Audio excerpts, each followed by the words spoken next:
All right, so I'm gonna sculpt the nose right now, just basic forms to get you started. So the tools that I have, of course, is a piece of wood so the clay won't stick to it. I have some clay, an assortment of flat brushes for clearing areas and finishing, a wood tool. My favorite wood tool for sculpting the human face is this tool from Philippe Ferrou. I have the link in the description for it. And then a needle tool. So let's get started. First, I'm going to take my clay and I'll separate a bit off. This will be the additive portion and I'll use that later. So I'm going to take this clay and roll it into a cone shape, just a loose cone shape right here. This is going to be the bridge or the major structure for the nose. So I'm going to set that down, and if I were actually sculpting on a face, I would be attaching it onto the face structure right now. So I'm going to set it down firmly, and I'm going to smear the sides of the clay onto my surface that I'm attaching it onto, and this is becoming the bridge of the nose. And I'm going to just kind of flatten the bottom as well. And that is how I'm going to get started with this. If I tilt it on its side, you can see that I have the starting of a nose. Now, before I go any further, I really have to think about the overall shape of the nose that I would like to create. And if you're just starting out, I recommend that you use your own nose as a reference. Because with this excess clay, what I'm going to do is divide it into 3 parts so that I have, and they're roughly equal, I have the 3 additive parts of the nose. And I'm just going to roll each one into a ball. They don't have to be perfect or anything like that. And then each of these balls are going to be placed 1 on the tip of the nose and 2 on the sides. And that looks super ridiculous, but you can see the basic form of the nose starting. Now I'm going to blend each of these in, starting with the tip of the nose, and here is where the personality really comes out. Again, you can decide, does it curve upward? Does it hook downward? Is it straight? If you're not sure, use your own nose as a reference until you get used to sculpting the nose. So right there, you can see the nose is starting to curve upward. And I've always started, when I first started sculpting, of course, I also used my own nose as a reference. And it is your most cooperative model, yourself. And so I'm taking these side pieces, which will become the wing portion of the nose, and I'm blending them upward into the tip.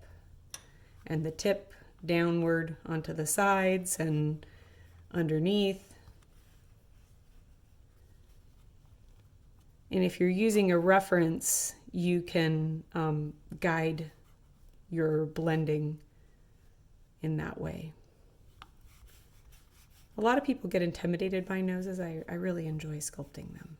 So I've just blended it very roughly. Again, I have the basic shape, and I can look at it from the side, and I can decide, oh, I want to curve this up more, or I want to hook it down. Whatever it is I want to do, now is a great time to do that.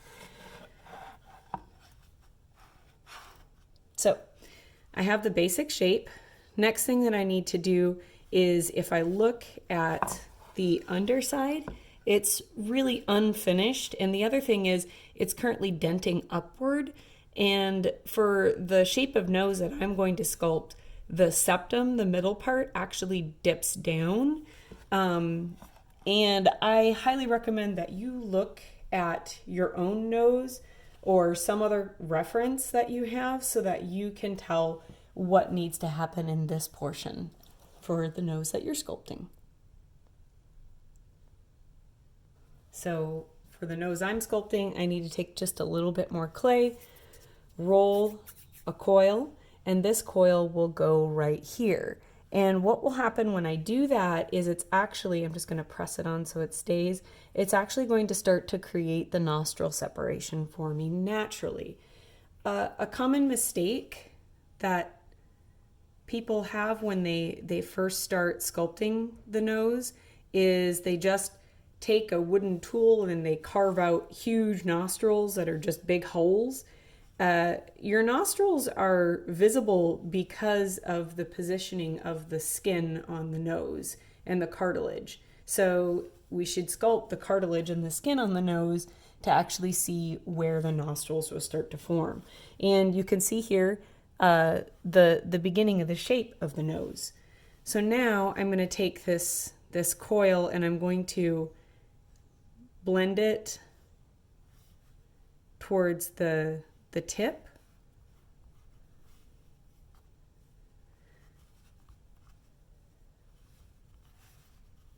And if I look at it from the underside, I can see where the nostrils are starting to form. If I look at it from the side, that is looking a bit more natural as well. So now I need to address these wing portions. And to do that, I'll put a little bit of water on here to make this stick so that I can turn it on its side for you. Okay, so now when I'm working on the side, you can see how natural that looks, and it's already starting to form the nostrils. And it doesn't really make a whole lot of sense until you do it on your own and you can see it, but using your reference lets you know how well you're doing. So I'm going to take this tool, and really you could use any wooden tool, and I'm going to get that coil to kind of blend in, and I'm defining the edge of the septum. So this is the part that actually goes up into the nose. And then what I'm going to do is look at the underside of the nose and figure out the shape of the nostrils that I need. I can use my needle tool to actually draw the edge. So this is the wing portion of the nose, and then this is the void. And then what will happen is the wing curves underneath here. And so this clay will actually come down here. And rather than actually carving this clay out, what I'm going to do is I'm just pushing it. So I'm not taking the clay out, I'm just pushing it off to the side so that it will become part of the wing. Be very wary of just carving a big hole in the nose, because that is going to just make a dark spot that will attract the viewer's eye, and they won't be able to look anywhere else.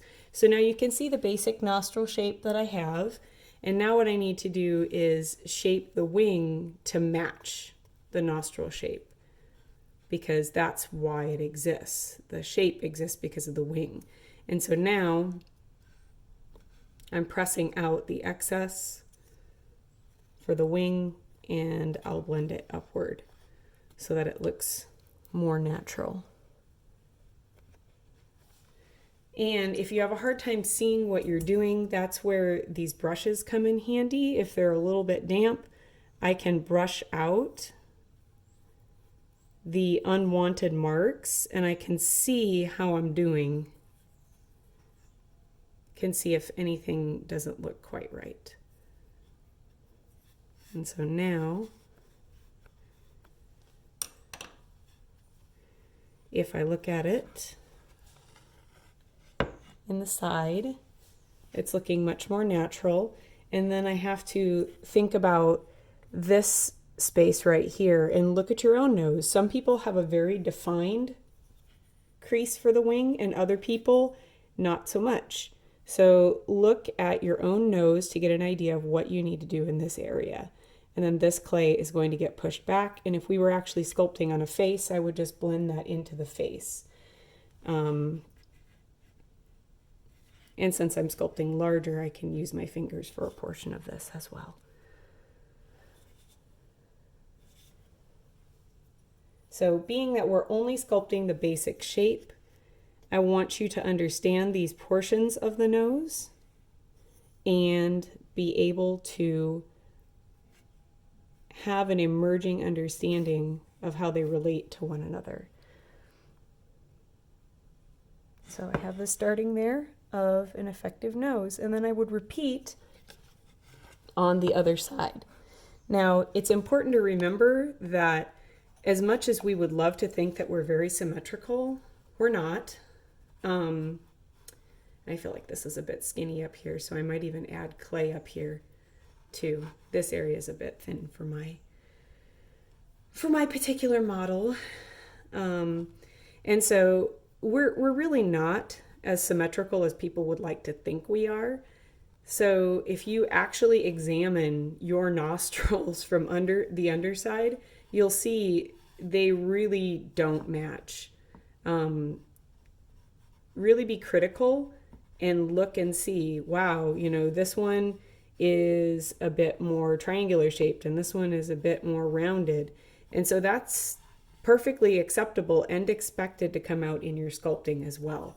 So take that all with a grain of salt as you go along.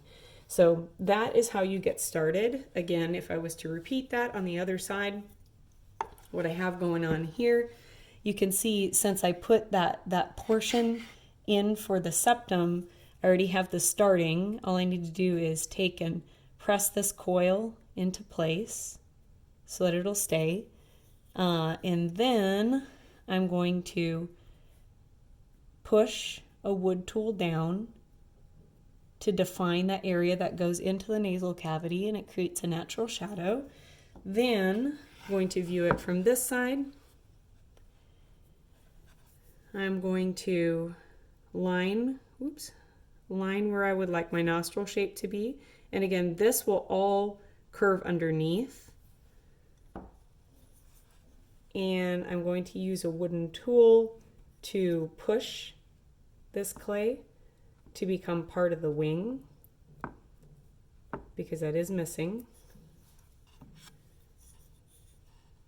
And if I do remove any clay, when I'm actually sculpting on the face, a lot of times I'll push it down and pull it onto the bottom lip.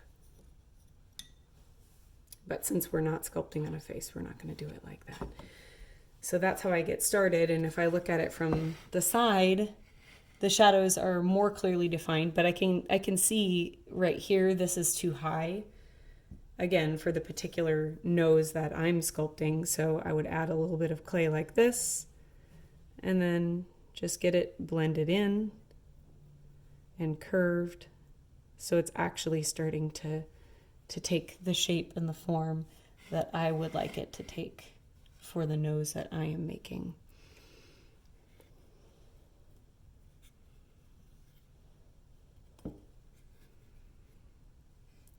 The larger you do this, you'll actually find it easier. When it's too small, especially when you first start out, it's very frustrating because you're not able to access all of the parts. So after you get it mostly roughed out, go back with a brush and clean it up so you can see which areas are incorrect. We're just trying to get the basic shape, and then in our breakout meetings, you will be able to help one another with the more difficult areas. So that's a good start for the nose. Just focus on the basic shape and then try to refine and see what you can have happen to make it more accurate.